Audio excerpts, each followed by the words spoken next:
Hello and welcome to What Are You Saying? #Ways, where we talk about topics in the news as it affects every single one of us in Nigeria and beyond. My name is Sandra Eze, and today I am joined by Oluwadami Lola. How are you, Dami? I'm fine. I mean, a bit tired. I'm not gonna lie. But then I'm fine. Thank God for makeup that is covering all the Makeup covers eye a bags lot. and stuff. But yeah, I'm good. How are you too? I would say I'm sort of in the same shoes, right? There is a lot of mental exhaustion going about. It's like everybody's about it. collect your share, and I'm yet to see the one who says Oliver wants some more. Because there's some mental exhaustion going on in the country. It's like you're working and nothing is ever enough. It's like even when you think that you want to, multiply your source of income, it just feels like it's never really enough, because when you're sorting out one bill, another one is just peeping somewhere again and say, I'm here too, I'm here too. Did you see this video of this lady in the US, and she was crying that she has a good job. She's a certified nurse. Right. Her husband also has a good job. But lately, it's like they don't really know. So she was crying in the video.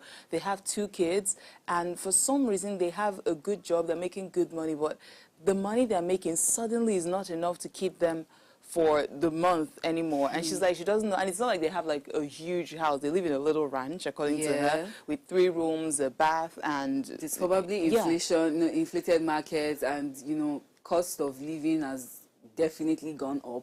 So if what you used to earn was sufficient for you, right now it will not be sufficient for you again, because things have tripled prices. And I don't know how people are surviving, but I believe that I am carried by God right on his wings, because I mean, it's almost a madhouse around here, but hey, thank God. It's been a difficult season, I'm not going to lie. Yeah. And I mean, that's what we're here for. Ways we talk about the real issues that affects all of us. And inflation is affecting all of us. The fact that people are working and there is inflation everywhere, over 29% inflation, that is what Nigeria is currently going through. And workers are not getting salary raises. Employers are crying because the cost of running a business is higher right now. I think the only people gaining are perhaps business people, particularly people selling foodstuff, because no do as you do, we people must chop. Still eat. But then again, I don't even think that they are really benefiting, because if you look at it, the profit margin will be slimmer than it would normally be, because on one hand they're trying to keep customers, and they're trying to be empathetic towards the situation of the country and their consumers, or their customers in this case. And on the other hand, they also don't want to run at a loss. So at the end of the day, if they were supposed to make probably 500 naira on an item, a commodity, they're probably just making like 200, barely even 200 naira, because they just need to balance up. So I don't think anybody is having a ball right now. We're all going through it. Well, dollar is falling, naira is gaining, so let's keep praying and hope that things get better. Naira is about 1,060 naira right now as of today. On paper, I don't know what I think it was about 1.2. Last week. No, even today. It was today? I think it was about 1.2. So, okay, I think 1,060 is the CBN rate. Yeah, probably, because I changed the money yesterday, and not for me to find out today that it went higher or lower. It went up! Oh my God, why did I not just wait? You can take it. It's probably like 2,000 naira higher or something. So, I mean, it's okay. Okay, so here is what we found as today's quote. It takes 20 years to build a reputation and a few minutes of cyber incident to ruin it. That's by Stefan Napo. What do you think? Well, true, actually. Yeah. Because I can't remember vividly. I think there's even a Yoruba adage that even aligns with this. Because the truth is, you can build something really great. You would have started building it from how many years ago? Right. And at the snap of a finger, everything can come crashing from a very bad decision or to a very bad influence. Anything can just make the entire thing crash. So I genuinely agree with that. Yeah, can even be a video as short as, you saw the video of Davido crying, weeping profusely, and everybody's like, I'm still wondering, is that a joke? Is that AI generated? I don't even know if it's really Davido, because they all look alike. So it could be anybody as far as I'm concerned. So imagine building such high personality or reputation online, and then suddenly for one video, one clip, and that's it, everything comes out. People start doubting your honesty, doubting your integrity, the media your is a personality. very powerful tool, very so powerful. you don't even want to joke around. Absolutely. So in an era defined by rapid technological advancements, digital transformation stands as the cornerstone of innovation across industries. From cloud computing to artificial intelligence, businesses are leveraging cutting-edge technologies to streamline operations, enhance efficiency, and deliver unparalleled customer experiences. However, this digital revolution comes with its own set of challenges, particularly in the realm of cybersecurity. Today, we want to discuss the cybersecurity in the age of digital transformation with Ngozi Duru. And when we open our phone lines, we'd love to hear what you have to say. But first, let's take a break. When we come back, we'll take a look at what we found in the news, trending topics in the news. Stay with us.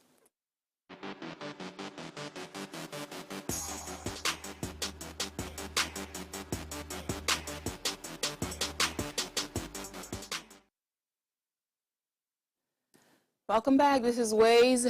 What are you saying? Hashtag Ways, where we talk about topics in the news as it affects every single one of us. Let's find out what you found in the news, Dami. Okay, so what I found in the news, for me, I think is a very interesting news somehow because, the Inspector General of Police, Olukayode Egbetokun, has withdrawn all police officers attached to the embattled former governor of Kogi State, Yahaya Bello. So this news is, I find it interesting because, I get it, he's wanted for alleged fraud, right? And for some reason, he's not showing up. I don't know why he's not showing up, but I think he should actually show up because, there are people that have gone ahead of him and, it's not as if, just unfortunately, the worst cannot particularly happen, right? But that's not even the point. So now the point is, he literally has police aides, right? And then now, you are now retrieving the police aides. When in fact, the police aides can even help, probably even bring him to the station. So I don't get now, the police aides that they've already withdrawn will now join the search party in searching for him. I don't see how that makes any logical sense. And this man is quite a person because, was he not the one who, after his tenure ended as governor, he created office of the former governor? I don't know where that is ever done. I don't think it has ever happened before in Nigeria, but office of the former governor, I'm not sure what that office is supposed to be for. Neither do I. So he's quite a person. Let me put it that way. Interesting. Yeah, he's quite an interesting person. So, but then again, this particular, I don't know to what end this is for, why they are, because, you can say, okay, they are retrieving the police officers assigned to him because, since he's wanted, you can strip him of every immunity, benefit, fine. But then again, currently, it's just like when you want to catch a monkey, I think you should act like a monkey.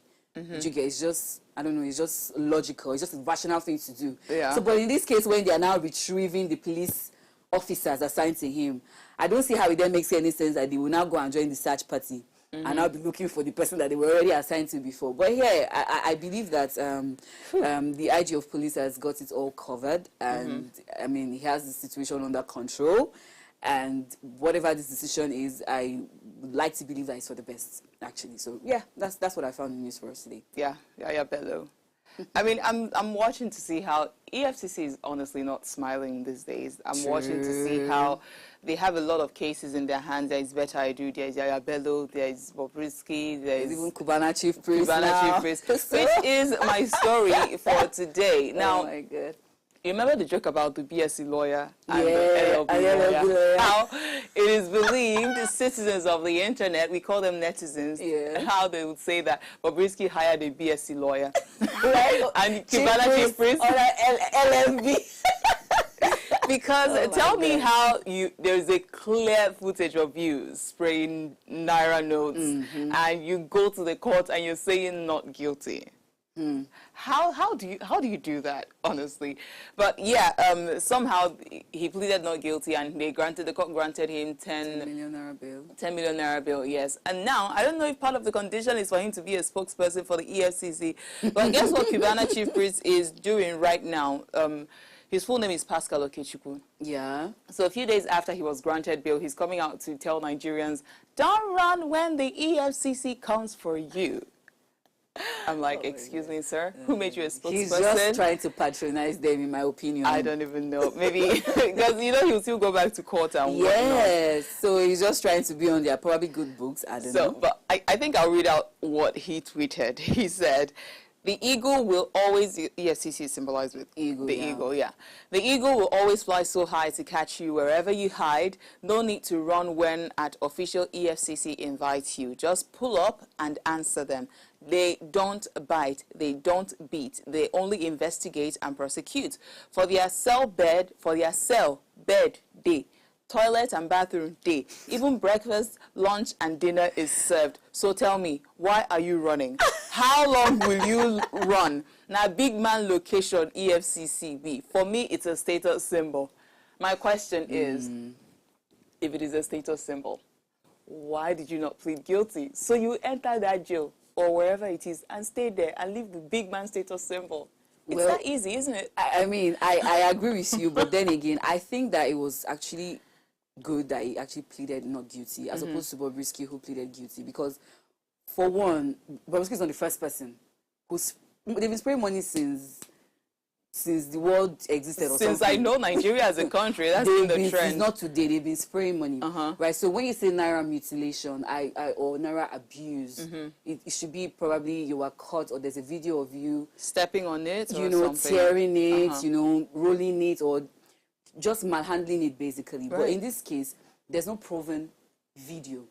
So the EFCC now has to actually prove that really and truly, Kubana chief priest was actually mutilating naira. So, and I don't think, because easily they could, if he has a good lawyer, which I think he does, he could easily come out and say that that video was doctored. He could. There's no proof. And then they have to go through, zooming into the naira notes and getting so a number, something that proves that. No, so he knew what he was doing, right? It will still appear at the court, no problem. But then again, do you really have the proof? Can you show it okay, pen on paper and say this is what it is?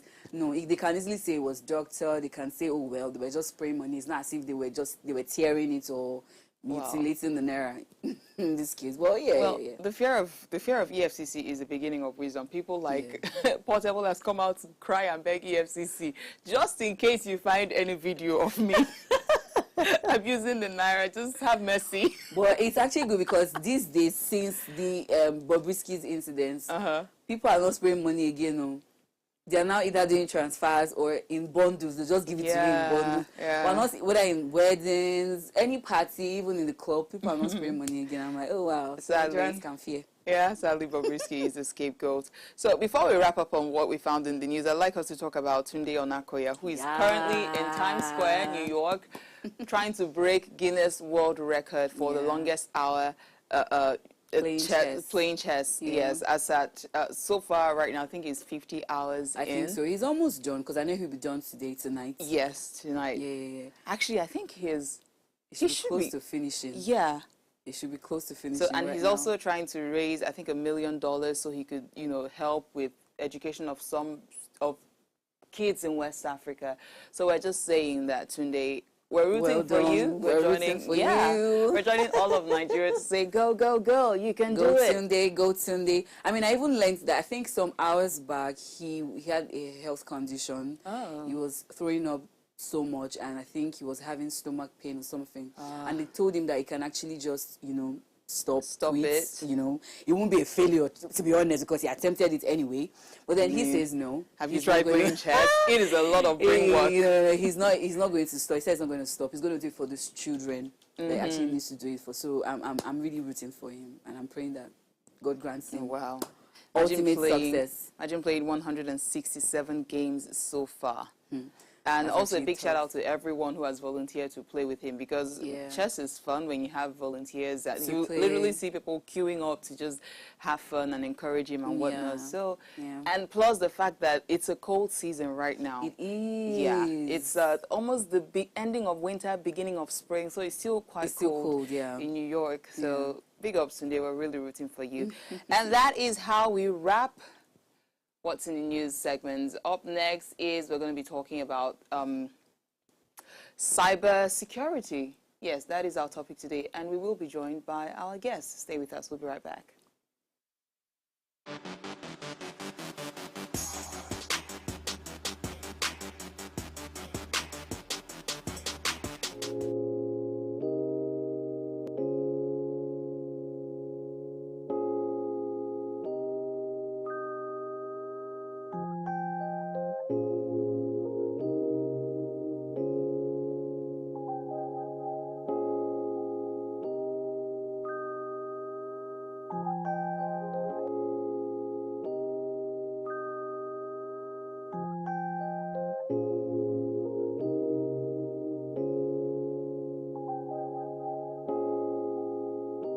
efficiency in terms of electricity distribution. People should be able to see this power being generated. You know, when you see that power is generated, you wouldn't really complain in payments. However, the hike in price was quite sudden. Yeah, they made clarifications that it only affects about 1.9 million Nigerians, that about 10 million more are still under subsidy. And it begs the question, are they not Nigerians? The so-called 1.9, are they not entitled to some form of subsidy? You know, this should happen in phases, not outright like 200% increase. That is so, will I say, uncalled for. And it is looking at the fact that subsidy has been removed on petroleum products like a year ago, bringing about this one now makes it difficult for everybody at the same time.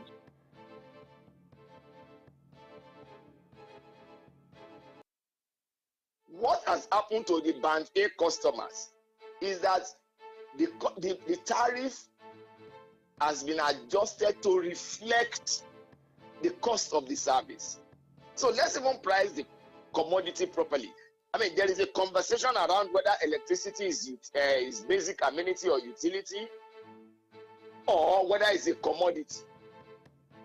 In the days when we were swimming in petrodollar 70s, 80s, and things like that, you could think along that line, but not today again. Electricity is a commodity. It has to be sold. So when we get more money from it, we can then develop the power sector to the point where customers will be the ones to say, no, this is the hours of electricity that I want, because that's what I can afford. So if it is night time alone, you can enjoy the electricity, all well and good. I mean, most of us travel out of this country, and we know that people don't play with their utilities. They pay for it. In Nigeria, we play with our utilities. We not only play with our utilities, we even vandalize. And we want a stable power sector. Where is that done?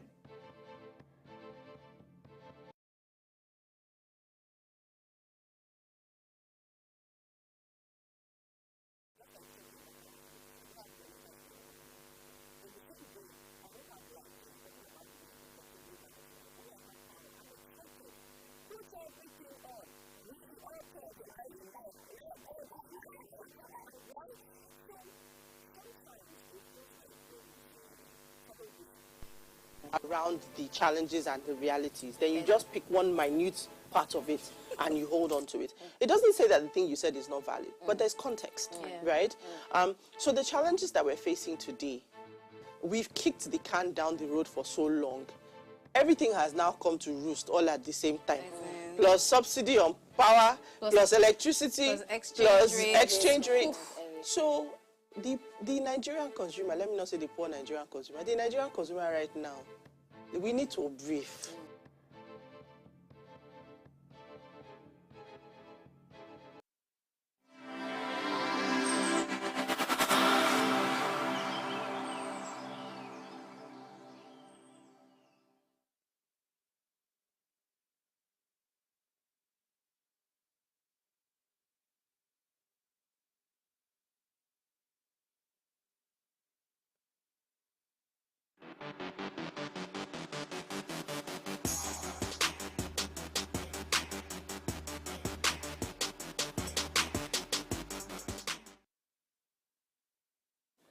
Welcome back. This is Ways. The interconnected nature of today's digital ecosystem presents both opportunities and risks.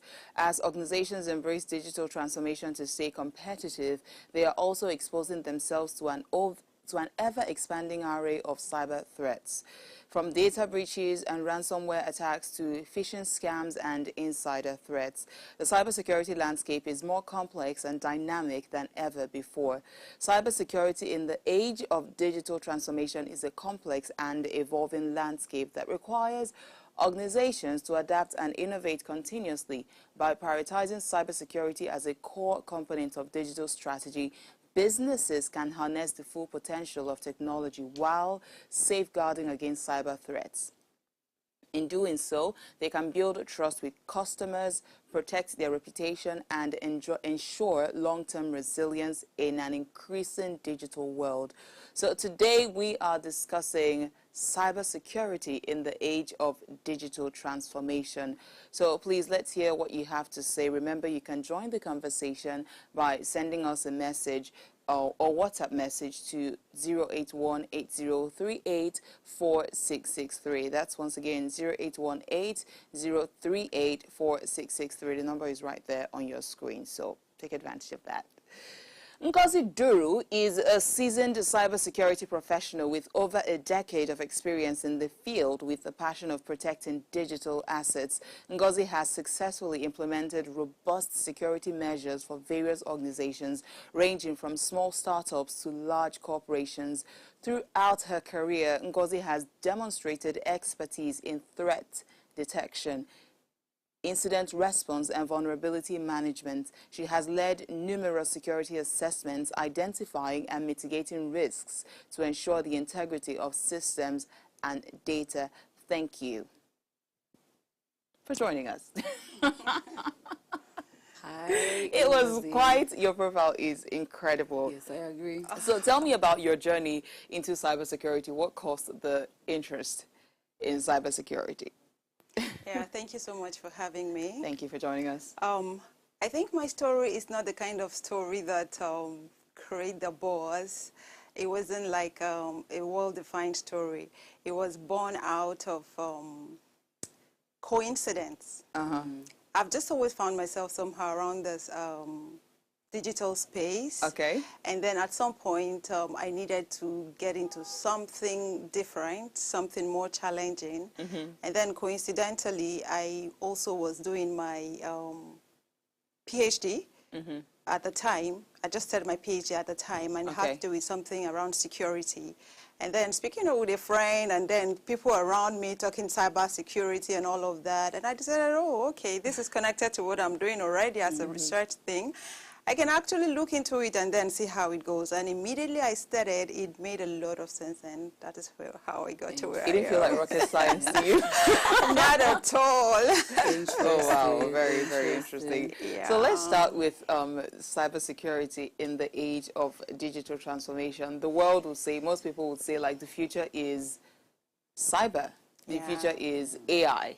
Definitely. And we're also looking at how to protect ourselves from all the risks that comes with taking advantage of this cyber privilege or web privilege that we have right now. So let's talk about the need for cybersecurity in this cyber age. Yes, definitely. So you see, there is never going to be going back on a lot of what's going on the digital space today. We are just going to keep seeing a lot of more advancement, a lot of more innovations, and as those happen, it naturally triggers the cyber criminals. So there is definitely going to be a need to protect ourselves, and it's quite very simple. For instance, the area of digitization that is very common around here in Africa and Nigeria in particular is the fact that we Nigerians, we are very early adopters of technology. We are? We are, to some extent. This is contrary to what a lot of people believe. Wow. Technology, for instance, let's say the next iPhone, it's definitely going to land in Nigeria as one of the first places it landed in. Yeah. Wow. So you see, it's going to get here, and most people that will handle that phone would not be thinking about the vulnerability that came with that phone. They will not be thinking about activating some security measures.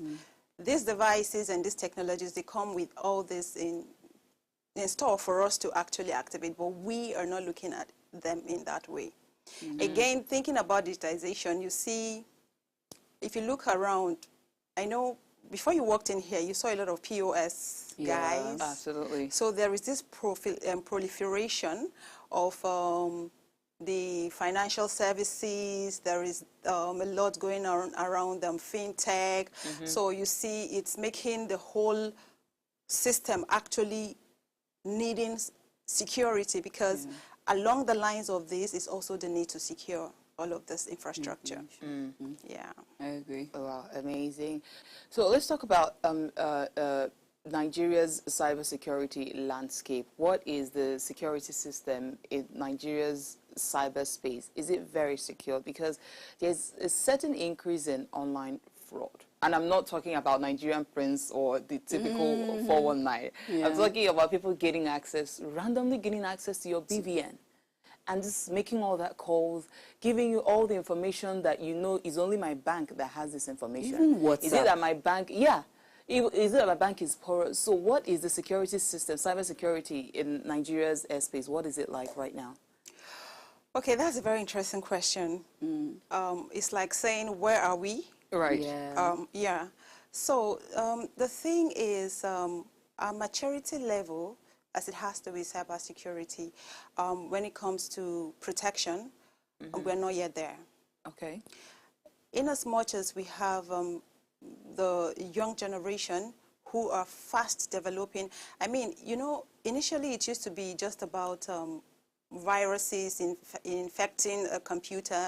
Now it has moved to very sophisticated attacks like distribution, denial of service, distributed denial of service. You know, have situations where you're having ransomware and all of that. So, I mean, as we get along, these techniques are getting more sophisticated, and I cannot say we are secured. Instead, we are working towards that, and as we go along, I mean, we'll need to talk about what we need to do to get to that point of being secured, like you asked. Okay. So to follow up with that response, what do you think are the key challenges in during the effective cybersecurity measures in Nigeria? Because clearly there are a lot of hindrances. Loopholes. Yes, that's very awesome. So one of the common challenges, I would say, is I think it's very easy for us to most of the time say the government, but at the end of the day, it's still about the government, right? Okay. So one of the major challenges is there are no very strong laws on ground that actually penalize cyber crimes. You understand what I mean? So yeah, so for instance, this is interesting to me because I'm actually doing a research currently as my thesis in my PhD.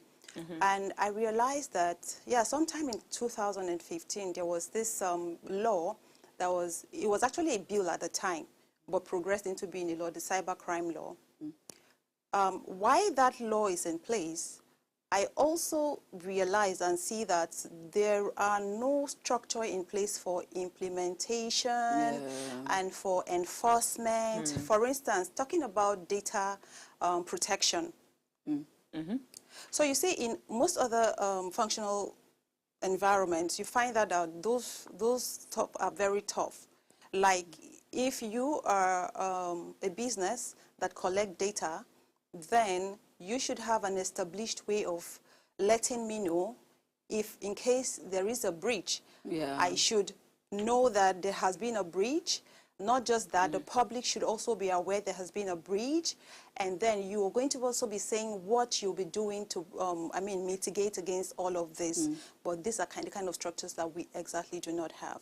Another thing, okay, you look at it, for instance, somebody's hacked. In Nigeria today, who do you call? You understand what I'm trying to say? We do not have that structure in place. Who do you call? When you call whoever you call, what's the step being taken? Is there a step to progress to investigation? Will there be some kind of retribution? Will there be like some kind of forensic to look at what has happened, how did it happen, and how did it end up? And then what is going to be is there going to be any punitive? You understand what I'm trying to say? So all of those we have to begin to look at. Wow, I love how you answer your questions and you just attack it straight on. I love it. But now that you've mentioned about hacking, I'd like to ask on behalf of every single one of us out there who are maybe not as learned when it comes to the digital space, what are things we do that opens us up to the possibility of being hacked, whether it is my webmail or my bank app and stuff like that? Is it cookies? Or I remember there was one my mom said one time. She was like, I think someone is tapping into my calls. I'm hearing tick, tick, tick, tick when I'm answering calls. So if you would like to address that, please, what are the things we do that exposes us to possibility of being hacked? Yeah, so there are everyday activities, some of the things we take for granted, like giving your phone to the next person. Like someone says, please, I want to make a call. Can I have your phone? This is a total stranger. You do not know who they are. They can, within the second, try to access some information on your phone. And I also see people do this a lot. They sort of share their OTPs, that is a one-time password, within that short period of time for whatever reason. And then one thing that is quite simple that a lot of people, you'll be shocked, they still do not implement this is strong password. I mean, it starts from there. Yeah. You know, very strong password. And you mentioned WhatsApp. You know, a lot of people get hacked on WhatsApp. Yes. But again, I told them, the first question I asked is, do you have multi-factor authentication activated? Yeah. If that is activated, it sort of makes it, hard. it's a little Harder. bit more difficult for the attacker. I mean, he has to go through one more step. So is he willing to go through that step? So these are the simple things we should begin to look at. Activate strong password, use authentication, and also you have to think about, you know, they say security is not to be attained, it's to be managed. So you have to think about creative ways to actually protect yourself, because whether we like it or not, we are getting to a place where it's going to be more, it's getting serious. So can we add sharing hotspots to the list of things that can open us up to be hacked? I think I heard it somewhere. I'm just not sure how true it is. Definitely. I mean, this is a very beautiful question. I can give you instances on and on and on where this happened. I'll give you an example. You're talking about hotspot. That means you're talking about sharing a network with someone. Yeah, so your computer can be taken over completely by that one singular act. Oh, wow. Yeah, so you get on that network with that hacker, or sometimes they could hang around a place and create a rogue network, making it accessible and free. See this thing we say free Wi-Fi? It's very dangerous. So you just connect. As soon as you connect, you have made yourself open to an attacker who is interested in getting data, in whatever. So they can actually do 1,001 things just for the singular fact of that you sort of shared your network. So people like me who run around looking for free Wi-Fi when I travel, where does that leave So these are cute, so not... That is so scary. Yeah, so scary. So you have to be careful, because the moment you connect to that network, you are exposed to the globe, to the entire globe. Okay. Wow. So, you know, okay, Dami, go ahead. we will go on a break. When we Okay. come back, we are discussing cybersecurity in digital transformation. This is Ways. We'll be right back.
Welcome back. This is Ways. We're discussing cybersecurity in digital transformation, and we have our guest Ngozi Duru, who is a seasoned cybersecurity professional with over a decade of experience in this field. Now, Dami, you were going to ask her a question. So you have spoken about there being laws for cybercrime, but implementation is where the problem is at. Now, so I feel like this is just, so these things must have already happened, then we're not looking for a way to like save the entire situation. So my question now is, how can organizations even enhance their cybersecurity posture, whereby they can mitigate the risk of these things actually happening? I mean, we cannot rule out the fact that they would actually happen, right? But then again, if we can manage it, how can organizations actually manage it more so that they don't keep happening, or they don't even happen at all if possible? Yeah, so like I said, you're not going to have a situation where it will not happen. Okay. You know, it's expected to happen, but it's how prepared are you for it? Yeah. So where organizations can start from is by creating cybersecurity policies, Okay. cybersecurity frameworks that they can follow. Okay. So creating that will give you an overview of what your infrastructures are, what your environment looks like, what you need to protect. I mean, it will open the organization up to their entire asset. So they begin to look at, okay, we need to protect this, and this is what we need to do to protect this. Another way organizations can do this is by implementing a very robust network security. Because, you know, I mean, for organizations, their systems are interconnected. Yeah. And that makes it a very easy vector for cyber threats, for cyber actors. So organizations have to sort of implement a robust network security. At the same time, one thing that is very, very, very crucial for both individuals and organizations alike is the fact that we cannot take away the place of awareness, education and awareness. How aware or how educated are your employees? Yeah.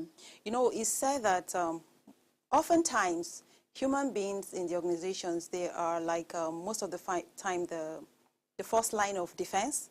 At the same time, they can also be the weakest link. Yes, I agree. So educate your staff. Let them know. Educated staff will be able to detect Threats? a threat, yeah, and would know what to do to mitigate. Yeah. An educated staff will understand when someone is trying to social engineer them. So I hear you on the readiness, but I don't know, this is me now assuming that this readiness is somewhat maybe on the high side. I'm talking about financially now, trying to put all this framework and all these things that you said in place. So now my question is for small businesses, right? The SMEs. Now, how exactly can they improve their cyber readiness with very limited budgets? Thank you. Very limited finances. Yeah, again, it starts with awareness. Your team have to be aware. You have to train them, and that's not expensive. Oh. You also have to sort of, the simplest thing any SME can do is to implement multi-factor authentication. So across all social media? Yes, okay. Across your system, you know, so that you don't just go in. Again, implement strong password policies. Yeah. It's as simple as that. Another thing they can do is to try to be in the community of the cybersecurity space. So you get information. I mean, those information can come easily. They can also get themselves open source tools. There are a lot of tools. For instance, there are vulnerability management tools that are actually out there, and they are free. So you find that an organization can actually run their own pen testing with free tools out there. They can do an assessment of what their system look like. And there are also systems that allow them patch also. They can also patch. By the time they run the vulnerability and their vulnerabilities, and then there are things to mitigate, they can also run the patches. So there are free softwares that can actually avail them that. So looking at those, take your password seriously, your password policy seriously, activate multi-factor authentication, use open source resources. They're actually free. Get yourself involved in the community. Absolutely awesome. you So much. do remember that you can, let us hear what you have to say. You can join in the conversation. Send us a message to our WhatsApp line 08018 0818 0818-038-4663, and our phone line is also open. It's right there on your screen. Our phone line is open. Call us on 0702-500-7749. Once again, that's 0702-500-7749. Send us a message or call. Consider this your free consultation because, I mean, this is internet age, this is digital age, and I don't think, like you said earlier, we are not going back to life before the digital era. To protect your infrastructure, your data and all of that, you have to use multiple layers of security to do that. Now, if you have an antivirus and you do not know how to detect a phishing email, you see what that means? Yeah. So you find out, you get an email, you have an antivirus, but you got a phishing email and you clicked on the link. You see, at some point your antivirus is not going to do so much for you. Right. And some of these malwares, they are so advanced that some of them can actually sort of jump your antivirus and really get into your system. So it's not enough anymore. So given that we don't know so much, I'm just realizing that the average Nigerian, who I consider myself the average Nigerian, I'm just privileged to be in a position where I get to interview a lot of people and gain information firsthand, but I actually don't know a lot about cybersecurity. So is there any collaboration, or do you think that there should be a collaboration between government and private sector, public and private sector, just to educate people or just let Nigerians, to further prepare people? Because I feel like if we are not so knowledgeable about all of this, chances are people could so easily be framed for cyber crimes. You're innocent, but you don't have enough information to prove that you're innocent, and so all of us are gullible. So do you think there is need for maybe government to invest in educating? Absolutely, absolutely. You see, part of the issues we have back here, and I mean globally as well, is that lack of awareness. If people are aware, they will attack the less. If you know that an email comes telling you that your bank account has just been hacked, you need to quickly click on this link to remediate. You know to yourself, if you have sufficient awareness and you've been trained, you would know that, well, I didn't do any of such transaction. Then I'm not interested in clicking this link. So, and that can only come through education. And it's part of what I'm doing in my own little way. So I sort of do a lot of trainings and awareness out there online within Nigeria, and recently have started to talk to a few people also out there who are interested in understanding the landscape and exactly how it works. So definitely there is a lot of need, and like you said, it has to be a collaboration between the government, the private sector, the other industries, and then the cybersecurity experts. So, do you have a question, Dan? Yes, I do. So what emerging trends do you foresee shaping the future of cybersecurity in Nigeria? Oh yeah, there are a lot of them we are seeing right now, and they are quite interesting. First will be AI and machine learning. We are seeing a lot of integrations with AI. For instance, there is a part of cybersecurity that is the security orchestration and automation response. So what this does is it actually integrates AI into the whole system, into the whole solution, so that the security analyst will have to spend more time doing more productive work, and let the AI take part of some of those work. And that would be, for instance, the SOAR have like automated run books, so that by itself it can detect a threat. It can also try to remediate. It can also try to solve whatever issue it is. So, and that's AI. That is run under AI. So AI is powered by AI and machine learning. Another trend that we are beginning to see is the cloud. A lot of Nigerian businesses are beginning to embrace cloud computing. They're beginning to take services like data storage and all of that. So we'll see a lot of that, or a lot more of that in the future. And another aspect that is really making a lot of wave right now is the zero trust architecture. So what that does is it says, do not apply implicit trust. So it means don't take people for who they say they are.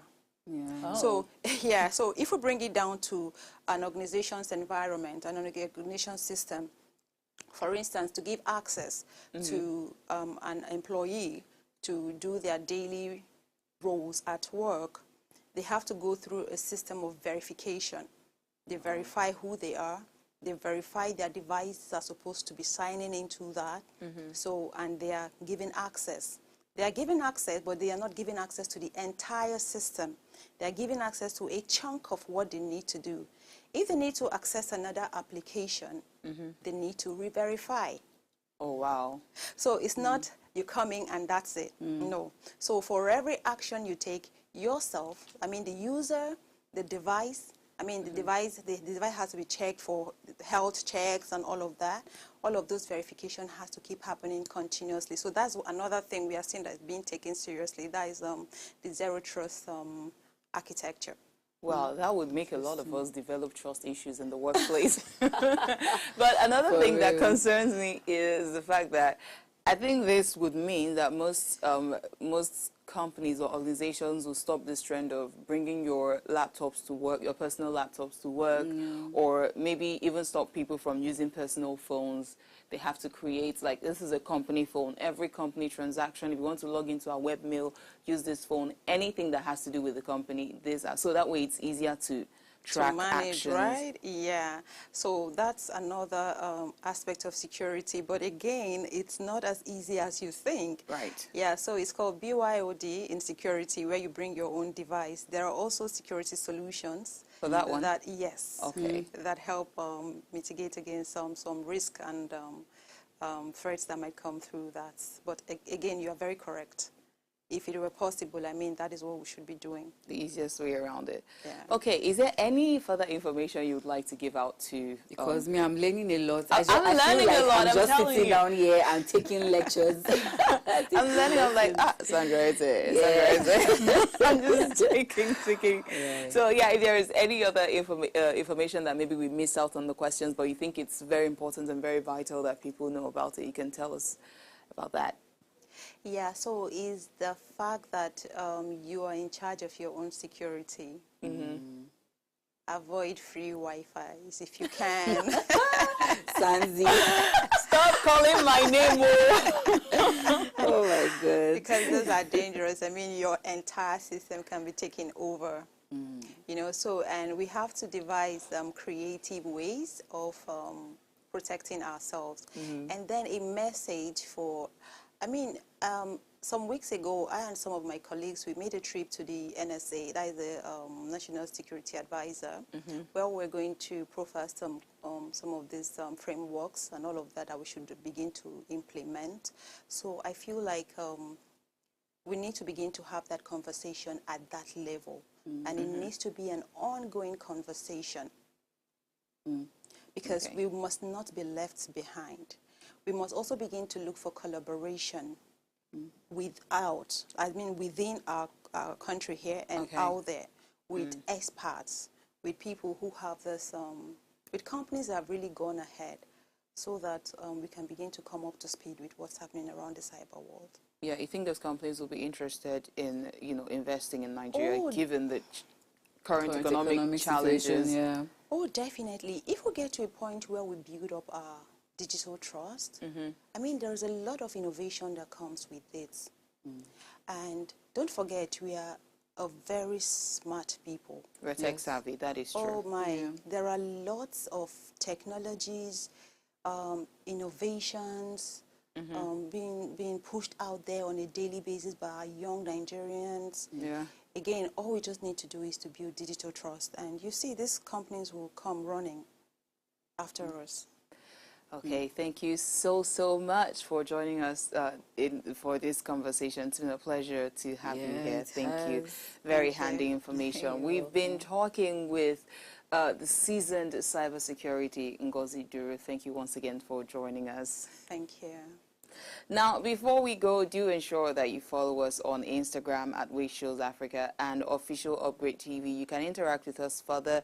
You can drop a comment after you watch this, or most importantly, like, subscribe, and engage with us across our social media platforms. And yes, like I said, remember to, like, subscribe, share, comment, all of that. So yes, thank you very much, Dami, for co-piloting with me on the show today. Thank you. It's always a pleasure. Absolute pleasure. Don't forget, April 19 is World Liver Day. We are celebrating the amazing, indefatigable work of our liver. Yes, and people should stop drinking Stop too much alcohol. Please, help the liver. It's a good day to not take alcohol. But yeah, if you missed today's quote, here it is again. It takes 20 years to build a reputation and few minutes of cyber incidents to ruin it. Stefan Napol. We already talked about that. So, yep, that's it. And it's a wrap for this week on Away. See you on Monday at 8 p.m. as we bring you another great conversation to your screen. I'm Sandra Ezet. Thank you for joining us.